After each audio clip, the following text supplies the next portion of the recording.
This is the Late Round Podcast with your host, JJ Zacharisa.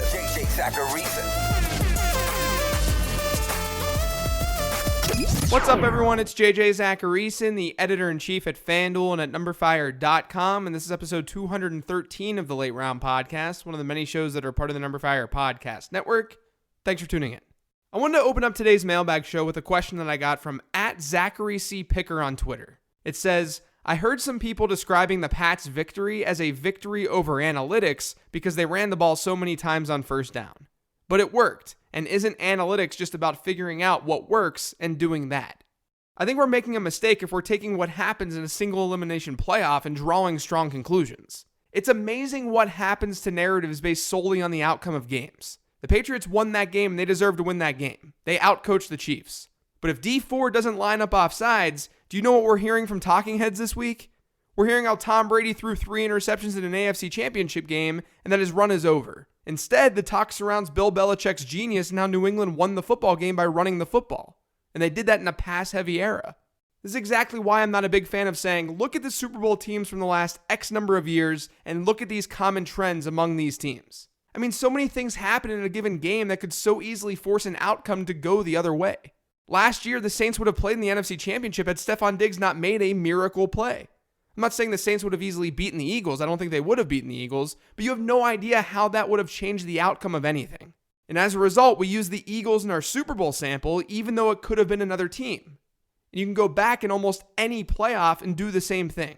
That's no different this year. We'll look at the Rams and Patriots and say, here's what they did to make the Super Bowl. But both of those teams were one play away from not being in the Super Bowl.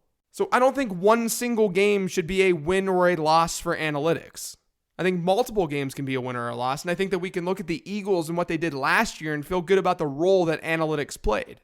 But New England just attacked a weakness last weekend.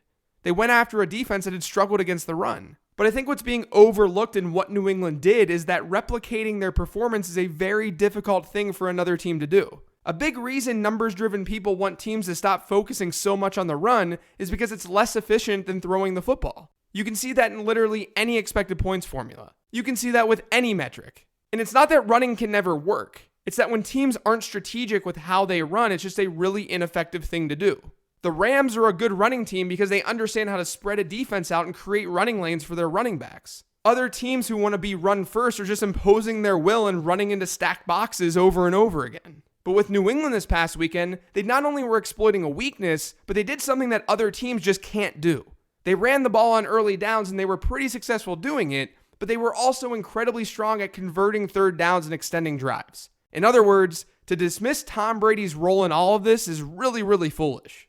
The Patriots were 13 for 19 on third down in that game. They converted 68% of their third down plays. In the regular season, that number was 41% for New England. No team had even a 50% conversion rate in the regular season. Against Kansas City, Tom Brady had a 61% success rate. That means 61% of his dropbacks resulted in a positive expected points play. During the regular season, according to NumberFire's expected points model, Drew Brees had a 57% success rate and Patrick Mahomes was at 53%.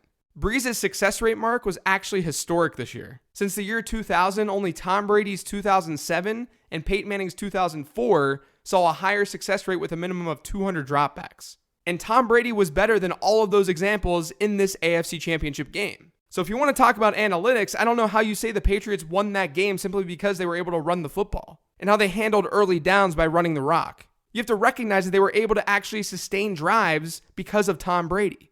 But in the end, analytics aren't just about rushing and passing, and that was noted in this question. Analytics is about extracting information from data and using that information to make decisions. If someone thinks the Patriots aren't part of team analytics, then they haven't watched Bill Belichick's teams exploit opposing team weaknesses over the last 2 decades.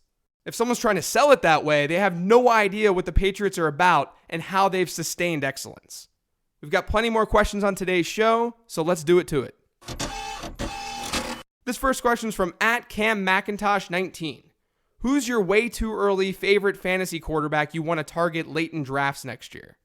So average draft positions are going to change wildly, but I would assume that I'm going to have a whole lot of Jameis Winston next year. The Buccaneers quarterbacks in 2018 as a team scored the second most fantasy points per game in the league. Only Kansas City had a better rate. And now the Bucs have a head coach who's all about the vertical passing attack, and we know the team has good weapons at wide receiver and tight end. Winston right now is QB 14 on fantasyfootballcalculator.com. I will take him there all day long.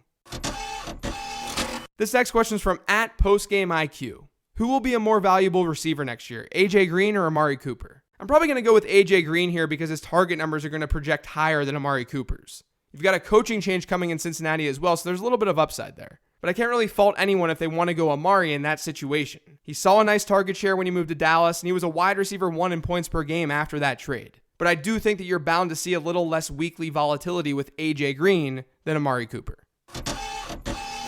This next question says, does James Conner draft value decrease if AB leaves town? And then it also says, most exciting team for AB to realistically go to? I don't think James Conner's value necessarily decreases because the offense would likely become a little bit more run heavy. I mean, the offense should be more run heavy next season just based on simple regression. The Steelers were the most pass heavy team in neutral game scripts and in overall pass to rush attempt ratio last year. When projecting for 2019, we shouldn't just project them to throw twice as many times as they ran it.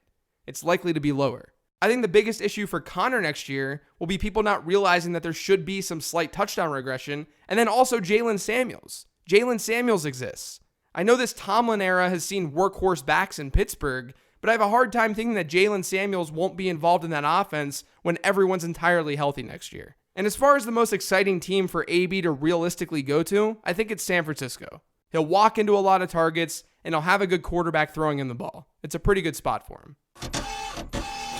This next question is an email. It says, hi JJ, big fan. I believe one thing 2018 showed us is how much running back production is dependent upon their team, whether it's their O-line, scheme, script, coach, etc.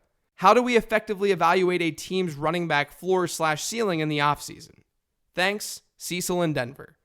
I would say that what you noted in the question itself is how you're trying to evaluate a team's running back floor and ceiling. You're looking at offensive line changes, you're looking at what game script could look like for this team, what the team's play caller and coach wants to do, and so on. I think generally speaking, we know at least a handful of teams who should be above average rushing attacks next year from a fantasy standpoint. The problem is that some of them already have top tier running backs on their team. So you're not going to get any sort of breakout running back discount from those particular teams, like Pittsburgh. So I would say one thing that you can do here is also look at the quarterback situation of that team, since we know that good quarterbacks will lead good offenses, and good offenses produce good fantasy running backs. This is a reason Aaron Jones was a more obvious late round pick last year, and basically any cheap New England running back that you can get each year is generally a good bet. But there are a lot of inputs that go into this. I don't think it's a simple thing to solve because there's not a whole lot of correlation between offensive line play year over year. And so much can change throughout an organization and an offense to make predicting these situations really, really difficult. And really, I think it could just be a case of knowing which backfields to avoid more than which backfields to target. Just push out the bottom-tiered offenses from your consideration set, and then just be open to some of the middle-tiered offenses, making a jump to more of the elite tier. A good example of an offense you should have been fading this past season, I talked about this on my show last week, was LaShawn McCoy and that Buffalo Bills offense. So I'm sorry that it's not a really good answer, but it's one of those questions where it's impossible to have a one-size-fits-all answer. This next one's from @Cornvelius Dan. What's your take on no calls and when to actually be upset about them? Should when they happen in the game play much of a role in the discussion? Yeah, I mean, realistically, there are missed pass interference calls all the time. It's just that we generally don't see such egregious misses on such a big stage like we saw at the Rams and Saints game. I've always been of the belief that refs don't decide games because teams generally have time to make up for a bad call. And not only that, but a lot of bad calls are subjectively bad. But the call in the Rams-Saints game was objectively bad. And considering the win probability swing that came from it, I'm totally cool with people who think it cost them the game, because it did. The game would have basically been over otherwise. If they call pass interference there, the Saints win. So I think that's my overall take. It's that when these no calls happen, or a bad call happens in general, it does matter because there's less time to make up for it as a team. Or in the Saints case, it's the difference between having to fight for a victory and having like 70% odds to win that game, or just winning, or just having that game. And that matters.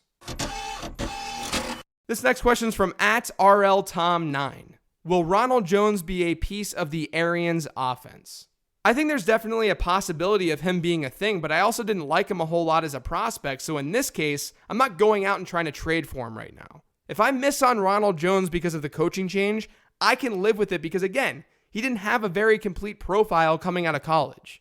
And there's no guarantee that Arians is going to fix him and want to use him either. Do I think it's a good coach for him? Yeah, I think the Tampa Bay offense could be pretty fun moving forward. So if they like what they see in Jones, he could be fine. From a dynasty standpoint, though, I'm not going to buy into Ronald Jones because I'm not that much of a believer. In redraft, we'll learn plenty more as the offseason goes on, so you can ask me again how I feel in July. This next question is an email from Mike. It says, in my home league, we keep 3 players each season. In my mind, I feel I should approach the draft in this league more with redraft strategies overall versus dynasty aspects. Would you agree with this? At what point, i.e., how many players would you have to keep each season, would you consider changing to more dynasty-centric strategy? Realistically, my approach to redraft and dynasty don't differ dramatically. Or I should say, the way I view the two from a draft strategy standpoint isn't as drastically different compared to most players. Because in redraft leagues, I'm still drafting younger players who have an opportunity to break out. It's not like I'm avoiding unproven players, because that goes hand in hand with age, right?